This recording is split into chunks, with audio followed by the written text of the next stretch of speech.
Hello everyone, welcome back to my YouTube channel, or if you're new here, hello. My name is Alivia Brown and I am currently a fourth year undergraduate student at UCLA studying anthropology, and today we're going to be discussing choosing a major. Now on this channel, I usually stick pretty strongly to anthropology related content, as I myself am an anthropology major, and if you want to know why I chose the anthropology major, I will link a video right here that you can go check out. But I thought today I would take a step back and just discuss what it is that you should be thinking about when actually choosing a major in college. I get a lot of questions in my comment section about people wondering if anthropology is the right major for them, or if they should be studying something else, a STEM major, a poli-sci major. I mean, whatever it is that you can think of, I've probably gotten a question about it at this point. So yes, I'm really excited to just share with you guys everything that I have learned throughout these 3.5 years of college and just share some of my wisdom with you. So sit back, relax, and let's just talk about it. Now, a little bit about me before we get into this, just so you kind of know who your source is. So I actually started at UCLA in 2018 as an undeclared social science major. I had no idea what I wanted to do. Coming out of high school, I kind of liked everything, but I can't say I ever had a passion for any of the topics or the things that I was learning about in the high school environment. So I did not really know what I was doing in college. And my whole plan was I'll just take a bunch of GE courses, which for anyone who doesn't know, a GE, it stands for general education. It's like a requirement that most colleges, if not all colleges, have.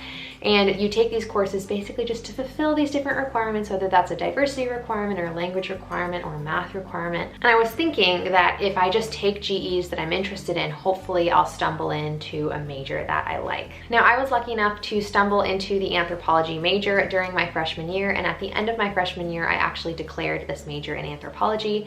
And then I am also doing a minor in evolutionary medicine. So if you yourself are a STEM person, I am also a STEM person. I love both of these topics, and I didn't actually declare that minor until technically the end of my junior year, but I knew I was doing it a lot earlier. I really did want to mention this too, because coming into college, I had no intention of doing anything STEM related. I was like, I hate biology, I hate chemistry, I hate engineering, like all of these things that I thought I would never do. After taking these classes in college, it turns out I really love evolutionary biology, and I never would have known that if I didn't just take a bunch of classes from all over the UCLA campus. So now let's transition into the actual tips and things that I think you should be keeping in mind as you enter college, or maybe you're a sophomore, that's okay, or a junior, it's okay if you don't have a major yet. I know people that have changed or decided very late into the game.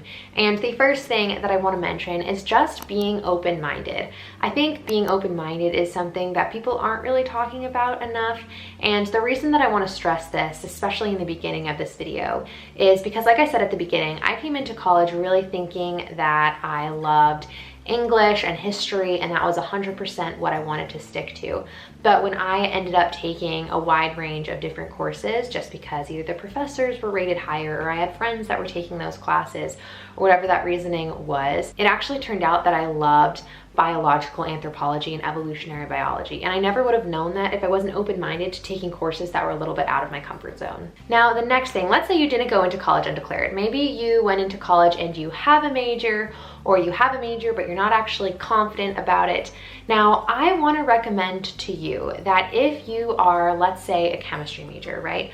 I want you to take GEs in interesting topics that you might also consider majoring in. If you're taking a chemistry class and that class is maybe not all that you hoped it would be, but you're also taking a biology GE class and you end up really liking biology, yeah, you're taking two hard classes at the same time, but it's definitely going to help you flesh out which one you're more interested in. And then that biology class is actually fulfilling a graduation requirement, which I think is really great. So my point is, I've clearly been saying this over and over throughout this video, use the GE space to your advantage. If you're not really sure if you want to do computer science or engineering, take both, make sure one of them fulfills a GE, and then let that help you decide. I think there's this tendency to take really easy GEs to boost your GPA, which is a totally valid option. I think that's a great thing.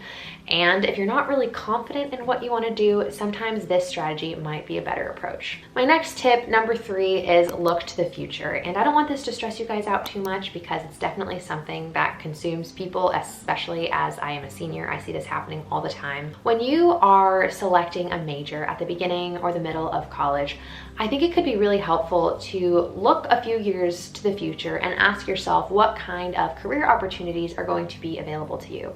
If you have this equal passion for English and political science, right? Look into what you could actually enter into the workforce after taking an English class and a poli-sci class, or maybe even after just considering which one of these two things you should be majoring in. Because I definitely do think that at the beginning of college, thinking strongly career-wise isn't actually something that a lot of people are doing. And if you are actually looking at jobs where the entry requirement is only having a bachelor's in English or a bachelor's in political science, some of the jobs that you can get after graduating might actually be more appealing to you depending on the major that you decide. So for me, I love anthropology. I also love history, but I found that the jobs that I could get as an anthropology major were actually way more interesting, and that really helped me make this decision to be an anthropology major versus maybe majoring in something like history or English. I think the bottom line here is that if the jobs don't really seem worth it to you, then maybe the major itself isn't worth it. I do think that's something to consider. However, I will say, don't let this stress you out too much. I know getting a job is so terrifying. It's something that I talk about a lot on this channel, and it's just something that I think you should keep in the back of your mind and might be something in your toolkit that could help you decide which thing to major in. The next thing that I want to talk about that I feel like no one is talking about right now, which is really frustrating, is that you should be weighing the pros and cons of the stress level. So this is something that a lot of people might disagree with me on, and I am okay with that because this is just an opinion. So I know a lot of people who are in the pre-med track or in the computer science realm or chemistry majors or whatever it is, and their lives are really hard, right? As a chemistry major, that's a really tough thing to do. To be an engineering major, that's also a really tough thing to do. Also to be pre-med, you get what I'm saying. And I think something that a lot of people don't do at the beginning or even in the middle of these majors is consider how worth it the stress involved in this major is. A lot of times people who follow these paths for all 4 years of college, they get to the end and they realize that maybe this isn't something that they want to do. Or they realize that the stress that they put into these math classes or these engineering classes, or maybe even English and anthropology, was too much. Now the problem with this is burnout comes really, really fast, and sometimes you get to the end of college and you just cannot see yourself putting more of your energy into another 4 or 5 years of school. That's really exhausting, and honestly, even as an anthropology major, looking forward to grad school, I couldn't bring myself to do it. I was too tired this year. The application was so daunting, and I was like, I put so much work and so much of my life into these college classes that I need some time off before I go back to school. And so I guess I just want to push you to evaluate your mental health, question if these classes are actually worth it to you. Do you find them interesting? Are the professors good? Are the people in these classes kind? I mean, these are all questions that you should be asking yourself, because at the end of the day, these are the kinds of people you would be working with later in life. And these are the kinds of people who maybe are going to give you connections, write your letters of recommendation to med school or to grad school, or to an engineering or business firm. I'm not really sure what path you're on. But yes, I just want you to consider if it's worth it, and remember to take care of yourself, because sometimes it's worth it. Totally don't want to minimize that option. We need doctors, we need engineers, y'all are amazing, and it's worth it for some people, right? So if it's not worth it for you, just, you know, take a step back, let go of the status a little bit. It's all good. It's all gonna work out. Now, I want to turn this video to you now. Do you have any recommendations when it comes to choosing a major, or do you have any more specific questions for me as a senior, some things that I've learned? It is the holiday season, and I didn't want to make any of these videos too long as we head into Christmas and the new year and all these wonderful things. So yes, I just had a few quick tips and comments to make. I hope you are not too stressed out, because that's not the vibe, okay? Quarantine has done us dirty. Let's be positive in this upcoming year. That's the plan. And yes, all right, leave everything you want to know or recommendations in the comment section down below. I will see everybody next Sunday. And if you have an interest in anthropology, go check out some of my other anthropology related videos. They are pretty great. I've had such an amazing time filming them. And yes, all right, I hope you guys are having a fantastic Sunday. I will see everybody next week. Bye.